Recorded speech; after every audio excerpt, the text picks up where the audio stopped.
Bang!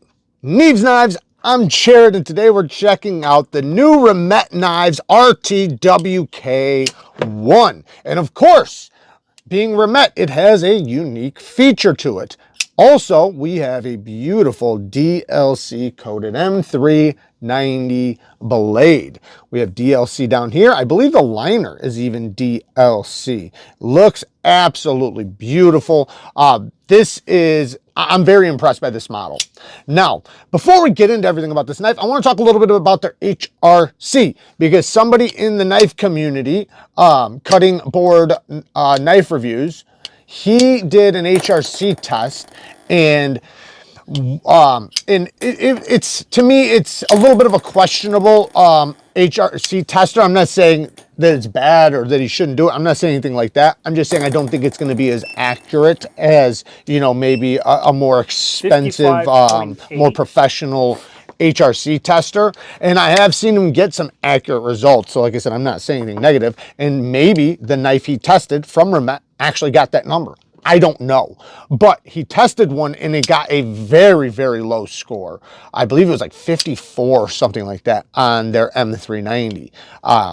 And that is horribly low. Like that's very concerning. So I sent a couple knives of the exact same model that he tested, which was the Falcon, over to my buddy Transparent Knives, Brian, and he tested them for me, and they came back at around 60 HRC. So I would say that, and they actually sent me some other tests, which was very accurate or very similar to the tests that that Brian did for me. So I would say they're probably right around the 60 to 61 range. So anyways, maybe 59 to 61 range. So I don't think that either one, that test wasn't accurate, or two, it was accurate and it was just a lemon, which does happen. So M390 at 60 HRC, as far as edge retention, sharpening and everything, one, it will sharpen up beautifully. It'll sharpen up just fine. Now, it will still take a fine edge, but not as good as if it was 6162. 6162 takes an incredible mirror polished edge. Now, 59 to 60 still does, but it's not like, you know, it's not as crispy, but it's still really good. Once you get under 59, M390 goes through the floor with fine edge as far as holding the bite with a polished edge. So after you sharpen it up and you put your edge angle on there and you go through your stones and you bring it to a mirror polished finish, the bite that you get will go away incredibly fast, and it won't create as much bite as it would at a higher HRC. Now, that being said, the edge retention at around 60 HRC. So I do have a couple different cut tests from We Knife Co. Now, it's a different company heat treating it, so not the same heat treatment. But if I was going to just compare two models that I did of their 20 CV, I'll put the numbers up here as far as edge retention on how many feet those two particular knives got. And I'm saying that because they run their M390 20 CV around the same. Now, I will say this, M390 typically does a little bit better in edge retention than 20 CV. Not that it should, it's not supposed to. It just seems that that's what happens. But it technically shouldn't, because they're basically the exact same steel. Anyways, regardless though, it still gets incredible edge retention. And then if you count in stropping and honing and things like that, especially if you have a good edge angle on it, wow, you can keep M390 going for a very, very long time if you're doing proper stropping and proper honing of your edge on a good edge angle. Now, do not expect your factory edge to get that much edge retention. It will never get that much edge retention. You're going to get like 25% of the edge retention you would get if you put a proper edge on there.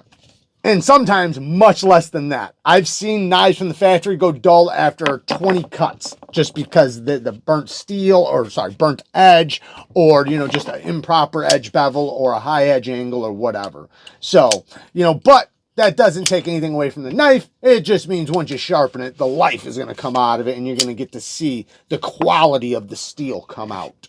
But anyways, let's get into this model. I do have a couple other knives I want to bring up really quick, because Like I said, Remette is doing very unique things. So we'll check out what the unique things are about these knives as well. So this one has a toothpick attached, a titanium toothpick in the titanium frame lock. This is the B, and it is a cool little knife, a little small for me, but it is a really good little knife. Next, this guy, what was the name of this one? I don't even remember now. The Kingfisher, the Kingfisher. So the way this one works is you pop that up, and this is the tool to take the knife apart. So now you can take apart the entire knife. And if you look, there's no screws, no hardware. So you do it all right here. You just unscrew that, and then the scales pop off, which is a very cool way to do it, because it makes it to where you have such a clean look. Action is amazing. This is a cool model. This one, however, could potentially be my favorite one yet. I also like the Falcon a lot, so both of them are amazing, but the action on this thing, I love these thumb studs. They have the right amount of texture. The jimping, or whatever you call that around the edge, is really, really nice. They're placed very well.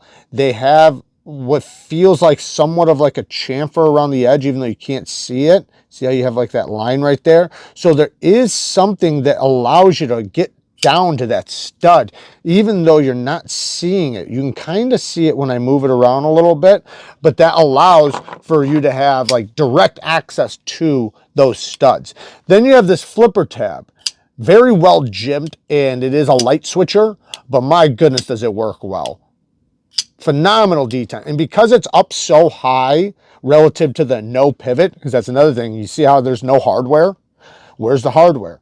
So where the pivot should be relative to that flipper tab, it is in a fantastic spot where it's really high and it cranks out there. Love me a good harpoon. Nice thin geometry. Not a super thin blade stock, but plenty thin to be a good slicer, especially with this geometry, getting down to a nice thin edge.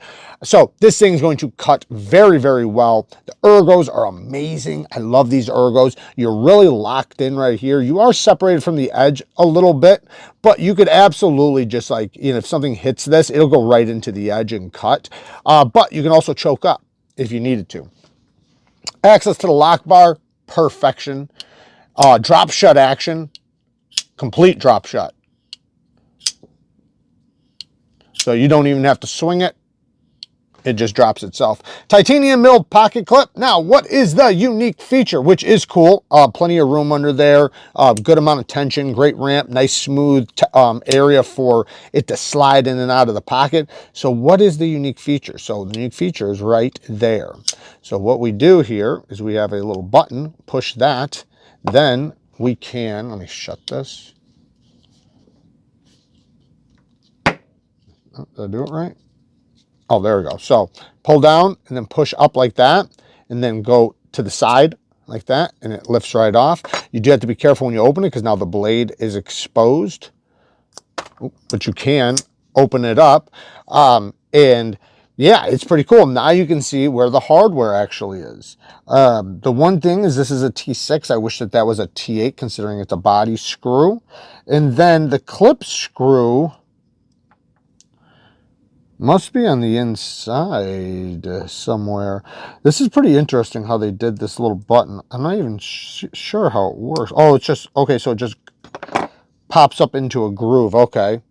There's a little groove right there, as you can see. So it just pops up into there. So it allows it to appear, bang, and it goes right back on just like that. Look how fast that is. Wow. It's super fast to take this thing off. So man, and put it back on. You can easily take apart your knife while it looks really clean when you put it back together. Having no hardware, there is something appealing about that.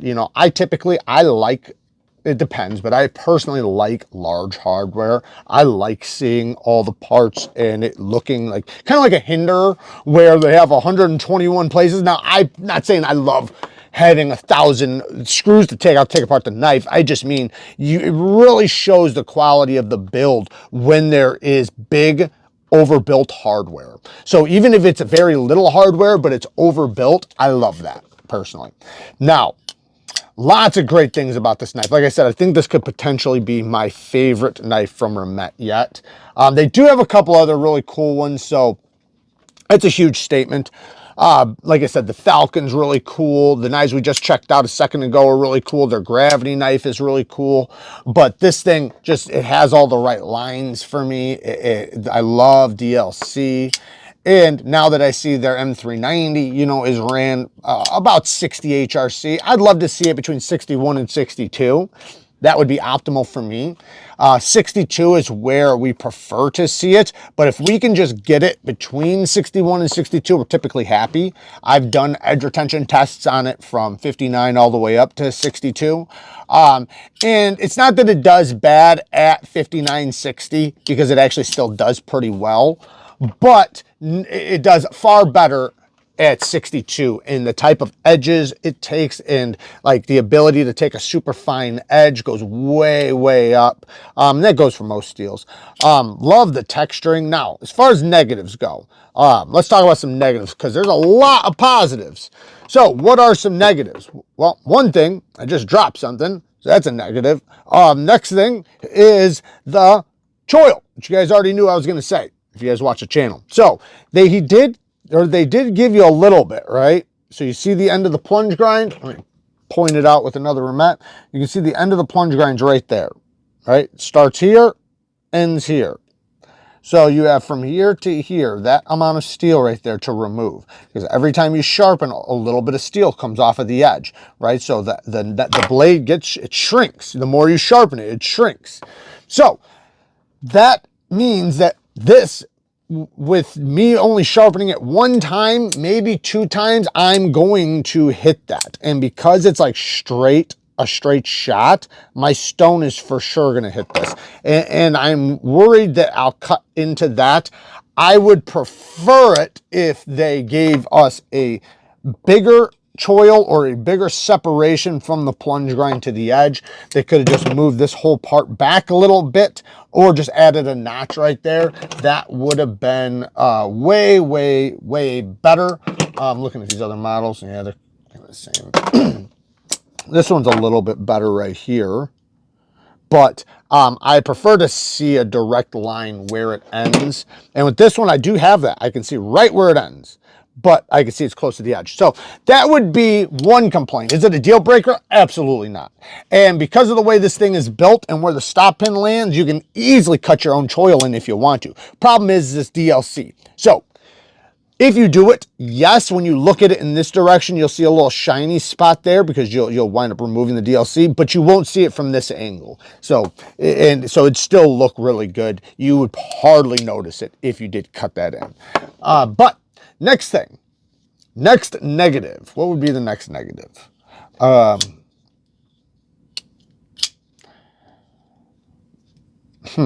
here's one. So the edge geometry. Now, most companies don't sharpen their edges at a low angle, and they do that kind of on purpose. One, it makes the edge a lot tougher, so it's less likely to chip or you know, whatever. So it makes it to where the edges are not as sharp as they could be, and it makes it to where they're not as slicey as they could be. So I personally would prefer to see, and I understand they're not going to go with like the angle I would sharpen my knives at, right? And that's a personal thing, and that's why if they do it at a high angle, then you have the ability to put whatever angle you want on it. But if they start with a low angle, it's going to be much tougher for you to put a high angle on it after that. You'd have to remove quite a bit of steel. Anyways, I would just like to see it a little bit lower.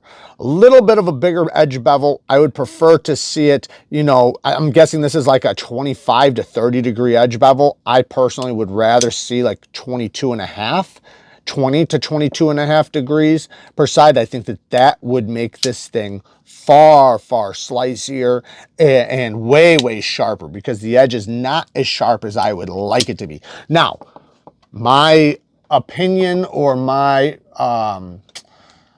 perspective on sharpness is definitely probably unique, and it might not be the usual. I probably have a higher standard of sharpness than most people, but I still think that even for that, this could be sharper for most people. And, you know, the lower the angle you put, the easier it is to strop, hone back, and keep going. So with the geometry of this blade, this would have no problems having a low angle edge, or a much lower angle edge. Anyways, as far as the negatives though, I don't really have anything else. This is a steel liner. I would have loved to have seen it be a titanium liner. And I believe that is a DLC. It looks like a DLC. I love how DLC looks like almost like an oil almost. Like it has like these purplish hues in it. And a lot of it's from the fingerprints and the oils, but I just think it looks so cool when it like gets those purple hues and stuff like that. But anyways, the finish on here is a very fine blasted finish.